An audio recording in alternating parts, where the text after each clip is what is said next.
Hi friends, ಎಲ್ಲರನ್ನ welcome ಮಾಡ್ಕೊಳ್ತಾ ಇದ್ದೀನಿ ವೀನಸ್ 71 ಚಾನಲ್ಗೆ. ಹಾಗಿದ್ರೆ ಬನ್ನಿ ಇವತ್ತಿನ ದಿನ ನೋಡೋಣ. ಬರುವಂತ ದಿನಗಳು 18 to 25 ವರೆಗೂ ಧನುರಾಶಿಯವರ ಒಂದು ಪ್ರೀತಿಯಲ್ಲಿ ಏನ್ ಚೇಂಜಸ್ ಆಗ್ತಾ ಇದೆ, ಏನಾದ್ರೂ ಇಶ್ಯೂಸ್ ನಡೀತಾ ಇದೆಯಾ, ಅದಕ್ಕೆ ಏನ್ ಪರಿಹಾರ ಮಾಡ್ಕೋಬೇಕು, ಏನಾದ್ರೂ ಗುಡ್ ನ್ಯೂಸ್ ಬರ್ತಾ ಇದೆಯಾ, ಅದಕ್ಕೆ ಏನ್ ಮಾಡ್ಬೇಕು, ಯೂನಿವರ್ಸ್ ಅವ್ರಿಗೆ ಏನ್ ಗೈಡ್ ಮಾಡ್ತಾ ಇದೆ, ಒಂದ್ಸಾರಿ ನೋಡ್ಕೊಂಡು ಬರೋಣ. ಇನ್ನುವರೆಗೂ ನೀವು ನನ್ನ ರೀಡಿಂಗಿಗೆ ಕನೆಕ್ಟ್ ಆಗಿಲ್ಲ ಅಂತಂದ್ರೆ ಒಂದ್ಸಾರಿ ಚಾನಲ್ ಸಬ್ಸ್ಕ್ರೈಬ್ ಮಾಡ್ಕೊಳ್ಳೋದ್ರ ಮೂಲಕ ರೀಡಿಂಗಿಗೆ ಕನೆಕ್ಟ್ ಮಾಡ್ಕೊಳ್ಳಿ. ತುಂಬಾ ಅಕ್ಯುರೇಟ್ ಆಗಿ ನಿಮ್ಗೆ ರೀಡಿಂಗ್ ಬರುತ್ತೆ. ಹಾಗೆ ಈ ಒಂದು ರೀಡಿಂಗ್ ಅನ್ನ married, unmarried, first second marriage ಯಾರಾದ್ರೂ ನೋಡ್ಬೋದು.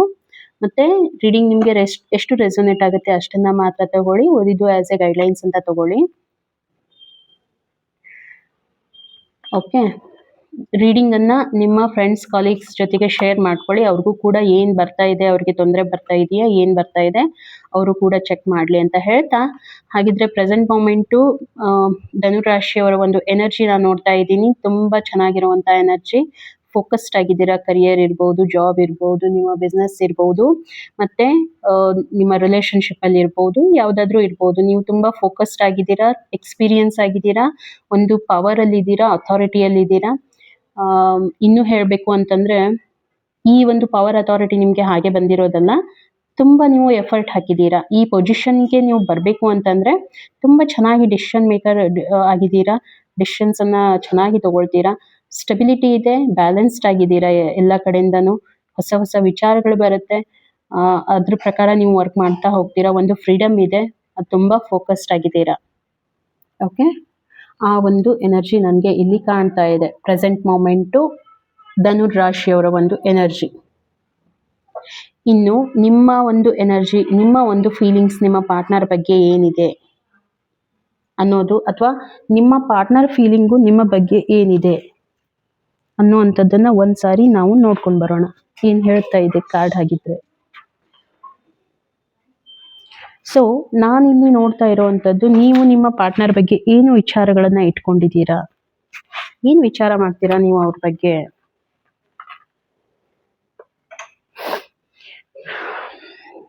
ನೀವೇ ಸ್ವಲ್ಪ ಇಶ್ಯೂಸ್ ನಡೀತಾ ಇದೆ ಅಂದ್ರೆ ಯಾವುದನ್ನ ಜವಾಬ್ದಾರಿಯನ್ನ ತಗೊಳ್ಳೋದಿಲ್ಲ.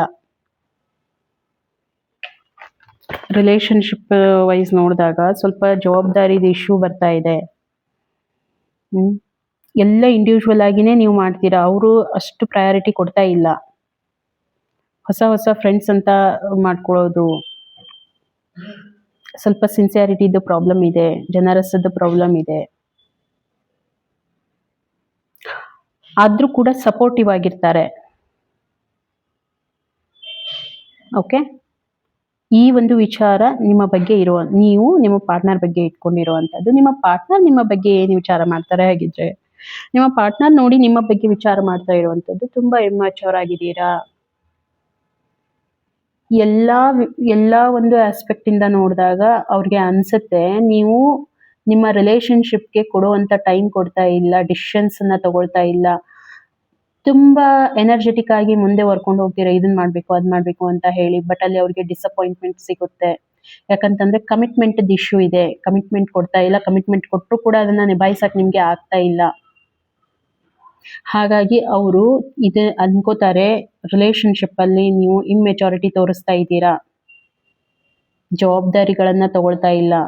ಅಫ್ಕೋರ್ಸ್ ನೀವು ಪ್ಯೂರ್ ಹಾರ್ಟೆಡ್ ಇರ್ತೀರಾ, ತುಂಬಾನೇ ಎನರ್ಜೆಟಿಕ್ ಆಗಿರ್ತೀರಾ. ಡಿಸಿಷನ್ ಮೇಕರ್ ನೀವು. ಡಿಸಿಷನ್ಸ್ ಅನ್ನ ಫುಲ್ಲಿ ಎನರ್ಜೆಟಿಕ್ ಆಗಿ ಆಯ್ತು ಇದನ್ನ ಮಾಡೇ ಬಿಡೋಣ ಅಂತ ಹೋಗ್ತೀರಾ. ಬಟ್ ಅದು ಯಾವುದು ಈಡೇರೋದಿಲ್ಲ. ಈ ಒಂದು ಎನರ್ಜಿ ನನಗೆ ಕಾಣ್ತಾ ಇರೋವಂಥದ್ದು. ಓಕೆ, ನಿಮ್ಮ ಪಾರ್ಟ್ನರ್ ನಿಮ್ಮ ಬಗ್ಗೆ ಈ ರೀತಿ ಥಾಟ್ ಪ್ರೊಸೆಸ್ ಅನ್ನ ಇಟ್ಕೊಂಡಿದ್ದಾರೆ. ಮುಂದೆ ಬರುವಂತ ದಿನಗಳಲ್ಲಿ ಏನಾಗುತ್ತೆ ಹಾಗಿದ್ರೆ ನೋಡಿ. ಪೊಟೆನ್ಷಿಯಲ್, ಆ ಒಂದು ಪೊಟೆನ್ಷಿಯಲ್ ಇಲ್ಲ ಇಬ್ಬರಲ್ಲಿನೂ ಕೂಡ. ಕಮಿಟ್ಮೆಂಟ್ ಇಶ್ಯೂಸ್ ಅವ್ರು ಯಾವ ರೀತಿ ವಿಚಾರ ಮಾಡ್ತಾ ಇದ್ದಾರೆ ಅದನ್ನ ನಾನು ಇಲ್ಲಿ ಹೇಳ್ತಾ ಇದ್ದೀನಿ. ಕಾರ್ಡ್ಸ್ ಬರ್ತಾ ಇದೆ.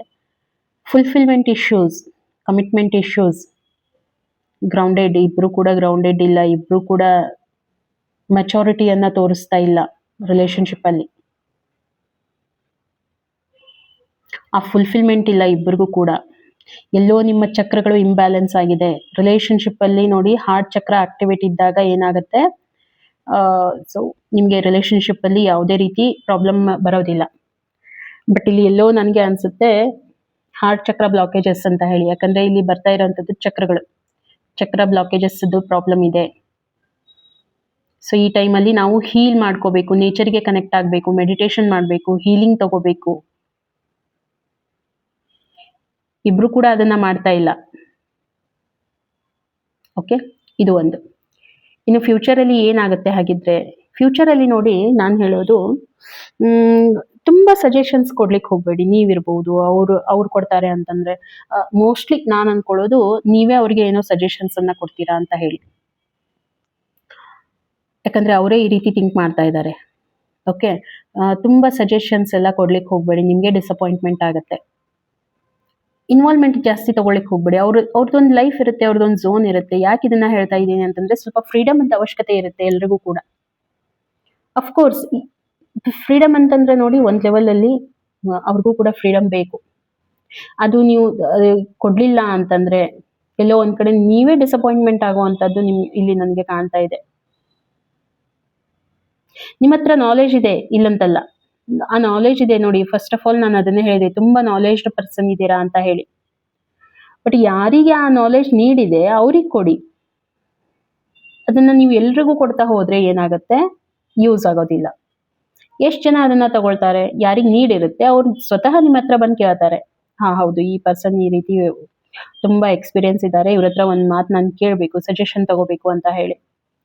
ಬಟ್ ನೀವಾಗ್ಲೇನೆ ನೀವು ಯಾವಾಗ ಸಜೆಸ್ಟ್ ಮಾಡ್ತೀರಾ, ಮುಂದಿರುವಂತ ವ್ಯಕ್ತಿ ಅದನ್ನ ಅಕ್ಸೆಪ್ಟ್ ಮಾಡ್ಕೊಳ್ಳೋದಿಲ್ಲ.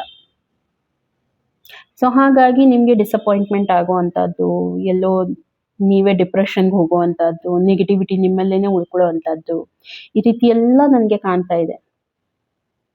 ಅಗೇನ್ ನಿಮ್ಗೆ ನೋಡಿ, ರಿಲೇಶನ್ಶಿಪ್ ಅಲ್ಲಿ ಲವರ್ಸ್ ಎನರ್ಜಿ ಬಂದಿದೆ. ಲವರ್ಸ್ ಎನರ್ಜಿ ಏನ್ ಹೇಳುತ್ತೆ ನೋಡಿ, ಗೈಡೆನ್ಸ್ ಏನ್ ಮಾಡ್ತಾ ಇದೆ, ನಿಮ್ಮ ರಿಲೇಶನ್ಶಿಪ್ ಅಲ್ಲಿ ಕ್ಲಾರಿಟಿ ಇಲ್ಲ, ಮೆಚುರಿಟಿ ಇಲ್ಲ, ಸ್ಯಾಟಿಸ್ಫ್ಯಾಕ್ಷನ್ ಇಲ್ಲ, ಎಮೋಷನಲ್ ಕಮಿಟ್ಮೆಂಟ್ ಇಲ್ಲ, ಎಮೋಷನಲ್ ಕನೆಕ್ಷನ್ ಇಲ್ಲ ಇಬ್ಬರಲ್ಲಿನೂ ಕೂಡ.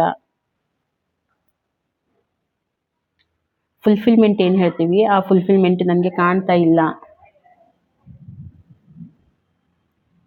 ಓಕೆ, ಧನುರಾಶಿಯವರಿಗೆ ನೋಡಿ, ಇಲ್ಲಿ ಒಂದು ಸಿಂಬಲ್ ಕೂಡ ಕಾಣ್ತಾ ಇದೆ, ಹೌದಾ?